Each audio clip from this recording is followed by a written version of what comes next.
This look like you where you're trying to learn a new move, you rep it out a million times, but then the second you get into a game or second the defender's in front of you, you just don't know what to do and you can't actually apply that move? Well, if so, in this video, I'm gonna teach you guys how you should be learning moves, and to be honest, it's gonna piss some of you guys off because you've been doing it wrong your whole life. So I'm gonna give you guys concrete examples, exactly how we would do this step by step. So first step is to actually have a reason to add these moves to your quote unquote bag. A lot of you guys just want to add moves for the sake of adding moves because they look cool as opposed to actually having a necessary reason. So analyze your game. Maybe you have trouble driving downhill to the rim dealing with contact. If so, that's an area where we can add a move or a solution to your bag. So this just will ensure that we're actually working on the right things. And when we do add these moves, they actually help improve your game overall. So now that we have that step down, we know what area of our game we need to add moves. The first thing that we're going to do is simplify. So a lot of you guys are going to strip away the game entirely and you're just gonna rep that move out on air. So for Henry, say he needs to work on driving to the rim, dealing with contact. We're going to simplify that situation. So we're not gonna start out there. We're not gonna make it super complicated. We're gonna start here going hip to hip. I'm just gonna allow him to explore, try to figure it out. You have to learn how to deal with contact. Let's just rep it out 100 times, try to figure it out. All right, so I can just be super physical with him. You can grab a partner and say, hey, just try to push me. I gotta learn to deal with contact. All right, each rep he's gonna learn, he's gonna start to figure it out. He's also learning when to do all of these things. All right, and a big piece of learning moves is the decision-making aspect to this. So a lot of you guys are learning these moves without the context of when we're going to do this. So by doing this and exploring, he's learning when to use certain quote-unquote moves. So step number 3, say he's struggling, he can't get it down. We're trying to add certain moves, but he can't figure it out. Okay, let's simplify it a little bit more. So we're gonna start maybe closer to the rim. You're just trying to work on timing up your dribble, step, and bumping me. Boom, bump, okay? Maybe we just rep that out. Boom, okay? So we're still in the context of game, we're still with our partner. Boom, okay, once he gets that down, now let's go right back to the game situation and see if he can figure it out. Here, boom, boom, right? He starts to figure it out. Now, next step, we can make it more complicated again. Now, say you guys still can't get it. You can't figure it out, you can't learn the move. Okay, now we can start to simplify. So if I'm Henry, maybe I just start working on the footwork, where I'm working on being able to bump, time up my dribble. Maybe I'm trying to learn a certain footwork. Maybe I'm trying to learn a certain dribble move. Then we can isolate it. But a lot of you guys are starting the complete other way around, isolating it at the start, and that's why you guys can't translate this skill. So immediately once you learn this move, this skill, whatever you're trying to do in isolation, immediately we want to put it right back into the actual context of the game. So now we can start maybe out here, hip to hip, same exact situation. Just again, as you guys can see, we're constantly putting ourselves in situations where we have to be able to do this with defense and also make reads.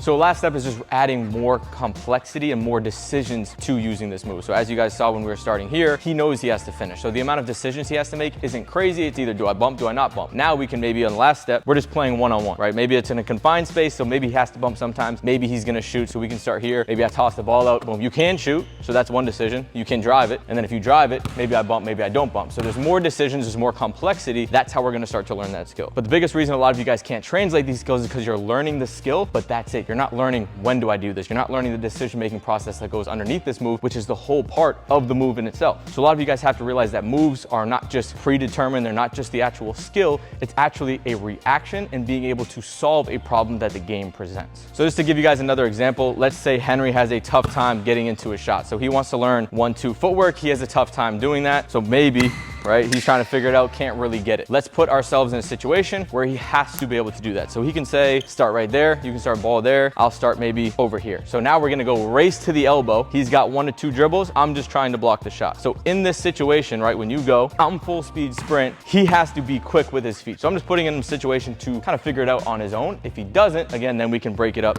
make it a little bit more complicated. So we'll get a couple reps of this, see if he figures it out. So we're including this skill in a game situation, not real decision making here, but again, just adding pressure, which is gonna make it more realistic and enhance that transfer from practice to the game.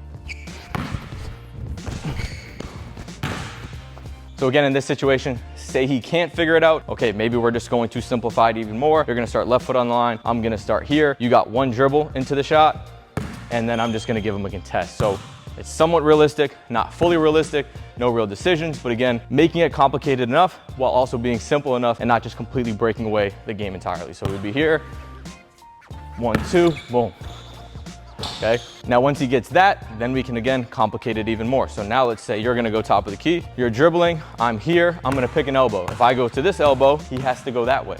So now he's working on left, right, now he's working on right, left. He doesn't necessarily know where he's gonna go. More complicated, there's pressure. And again, we're just building that skill in a game-like environment.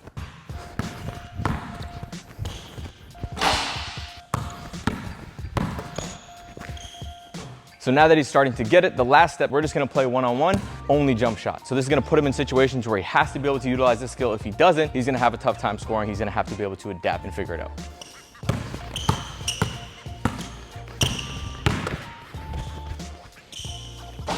So as you guys can see, it includes defense, because guess what? The game has defenders. You're constantly making decisions. If you're only working on moves in an empty gym, you're missing a huge part of your ability to actually learn these skills and transfer them from practice to games.